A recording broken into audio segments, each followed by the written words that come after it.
दोस्तों पीएम किसान सम्मान निधि योजना के पेमेंट स्टेटस में आपका भी एक्टिव नो आ रहा है और पेमेंट स्टेटस खाली आ रहा है। तो आपके भी मन में एक ख्याल आता है कि हमें पीएम किसान सम्मान निधि योजना की 19वीं इंस्टॉलमेंट नहीं मिलेगी। दोस्तों हम जानेंगे कि एक्टिव यस और एक्टिव नो क्या होता है, पेमेंट स्टेटस खाली कब आता है, वेटिंग फॉर अप्रूवल कब होता है और हमारा एलिजिबिलिटी में यदि आपका इफ़ एनी आ गया है तो हमें इंस्टॉलमेंट नहीं मिलती है। सभी जानकारी आपको स्टेप बाय स्टेप मिल जाएगी। दोस्तों जिस प्रकार आप अपना बेनिफिशियरी स्टेटस को चेक करते हैं तो बेनिफिशियरी स्टेटस में आपका आधार कार्ड, ई-केवाईसी, लैंड शीटिंग आपका सत्यापन पहले से होता है तो आपको टिक यस बन के आ जाता है। यदि बाई चांस आपका यस नहीं आ रहा है, नो बन के आ रहा है तो आपको यहाँ पे 19वीं इंस्टॉलमेंट्स से वंचित हो सकते हैं। जिन किसान भाई को यस आ रहा है तो अच्छी बात है और जिन किसान भाई को यहाँ पे नो आ रहा है तो हमारे वीडियो के डिस्क्रिप्शन में अपना एक मैसेज छोड़ सकते हैं, उस पर भी हम आपका एक वीडियो बना देंगे। अब दोस्तों जब भी आप एलिजिबिलिटी चेक करते हैं तो एलिजिबिलिटी ओके होती है, जब थोड़ा सा स्कोर डाउन आते हैं तो आपका पेमेंट स्टेटस मिल जाता है। पेमेंट स्टेटस में क्या होता है दोस्तों, आपका एक्टिव नो होता है, पेमेंट स्टेटस खाली आता है। यानी कि दोस्तों अब जो इंस्टॉलमेंट का पैसा है 24 फरवरी को डलेगा तो आपका भी यहाँ पे एक्टिव यस होना चाहिए।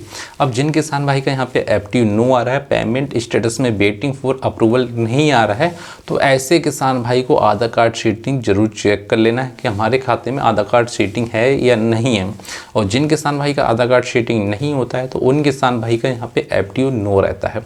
और जिन किसान भाई का यहाँ पे आधार कार्ड शीटिंग यस होगा तो उन किसान भाई का यहाँ पे वेटिंग फॉर अप्रूवल आने लगा, पेमेंट प्रोसीड आने लगा और एक्टिव भी यहाँ पे यस होने लगा है। तो फंड रिलीज होने वाला है 24 फरवरी को, तो आपको यहाँ पे पैसा मिलने वाला है। यदि आपका एक्टिव नो आ रहा है तो दोस्तों आपका आधार कार्ड शीटिंग में समस्या है। जिस बैंक में आपका पैसा आता है उस बैंक में आधार कार्ड लिंक करा देंगे तो आपको यहाँ पे 19वीं इंस्टॉलमेंट का पैसा मिल जाएगा।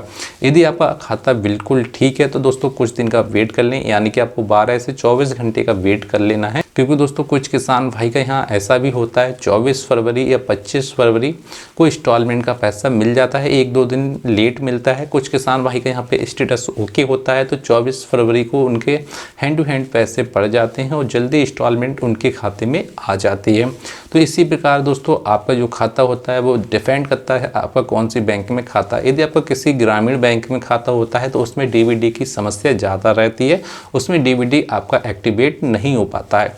यदि दोस्तों आपका खाता पोस्ट ऑफिस में है या पोस्ट ऑफिस खाता है या डाकखाने में खाता है या आपका बैंक ऑफ बड़ौदा है, स्टेट है, एक्सिस है, इन जो सभी बैंकों में होता है डीबीडी फास्ट होता है। तो डीबीडी की जो जिस बैंक में फास्ट सर्विस होती है उस बैंक में पैसा गवर्नमेंट का जल्दी आता है, चाहे आपका सब्सिडी हो, सिलेंडर को होता है, पीएम किसान होता है या आपका पेंसिल को होता है या आपका छात्रवृत्ति होता है या आपका स्कॉलरशिप होता है, किसी का पैसा भी आपको यहाँ पे डीबीडी के माध्यम से डाला जाता है गवर्नमेंट का, तो आपके खाते में जल्दी पहुँच जाता है दोस्तों।